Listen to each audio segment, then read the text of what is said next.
Bonjour Philippe Vardon, merci d'être avec nous ce matin. Bonjour Liselotte. Quand le vieux lion se meurt, les chiens les plus lâches lui arrachent les poils de sa moustache. C'est dans un tweet, enfin un message sur le compte X de Jean-Marie Le Pen, que j'ai trouvé cette belle formule.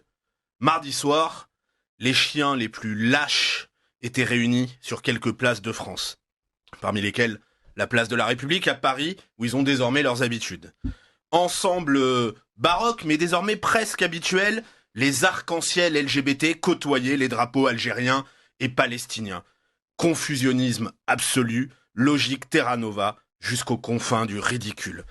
Caricaturaux, oui, jusqu'à l'extrême, des bobos grotesques buvaient du champagne au goulot, entre deux vapeurs de joint.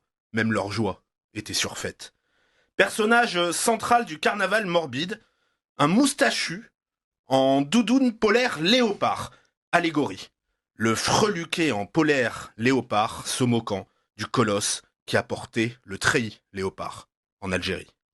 On les regarde, on se met presque à fantasmer, hein. Le Pen, soudain ressuscité, débarquant sur la place, un sonore et célèbre « Je vais te faire courir, moi, le rouquin !» Tonne. Imaginez 2 secondes. Combien de temps pour que Le Pen ait une modeste escouade de quelques compagnons d'Indo ou d'Algérie nettoie cette place? Oui, vraiment. Il fallait bien que le vieux lion soit mort pour que les chiens les plus lâches viennent lui chatouiller la moustache. Avez-vous vu les graffitis dont ils ont maculé la statue sur la place? Au milieu des slogans gauchistes habituels, de quelques appels au meurtre, un étonnant « Marine, Marion, lapidation ». On peut saluer la rime, mais enfin, c'est pas très inclusif quand même, non? Moyennement féministe, hein. Je vais vous dire, ce n'est pas que de la provocation. En reprenant volontairement ce terme islamiste, les pourritures savent très bien ce qu'ils font et nous disent surtout parfaitement ce qu'ils sont. D'ailleurs, Marion Maréchal l'a justement écrit, ce sont les mêmes au fond qui dansaient le 7 octobre. Oui, fondamentalement, l'idéologie de ces gauchistes, de ces islamo-gauchistes est une pulsion de mort. Et ils nous détestent, ils nous haïssent même, ils fêtent la mort de Jean-Marie Le Pen précisément, car tous nous incarnons, au contraire, le projet inverse. Nous sommes la pulsion de vie de notre peuple, de notre pays, de notre civilisation. Mort, même l'ennemi a droit au respect, avait écrit une fois de plus Jean-Marie Le Pen, au décès de Jacques Chirac, témoignant d'une toute autre classe. Dans une belle tribune dans le journal du dimanche, dans laquelle il voit d'ailleurs dans ses manifestations une ultime victoire du tribun du peuple, Guillaume Pelletier a aussi rappelé la leçon de l'antique poète Diogène Laërce. Des morts, rien, sinon du bien.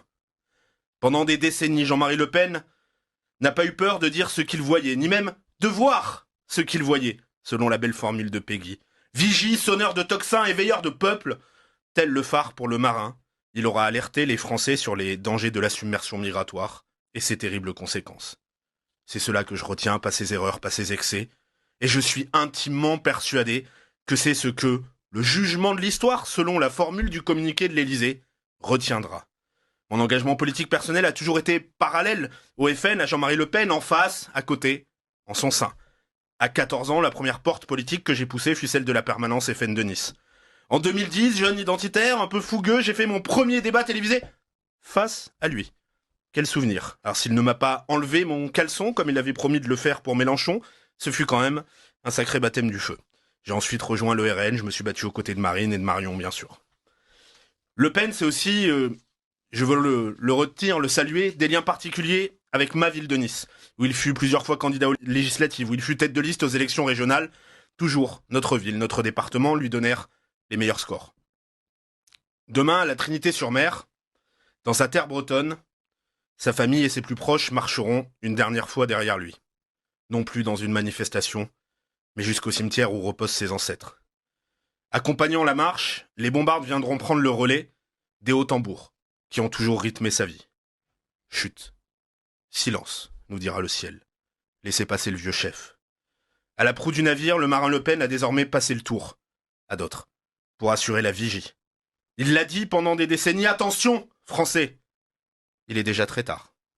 Il aura œuvré sa vie durant pour que nous puissions encore lui répondre aujourd'hui. Oui, mais il n'est pas encore trop tard. Adieu Le Pen.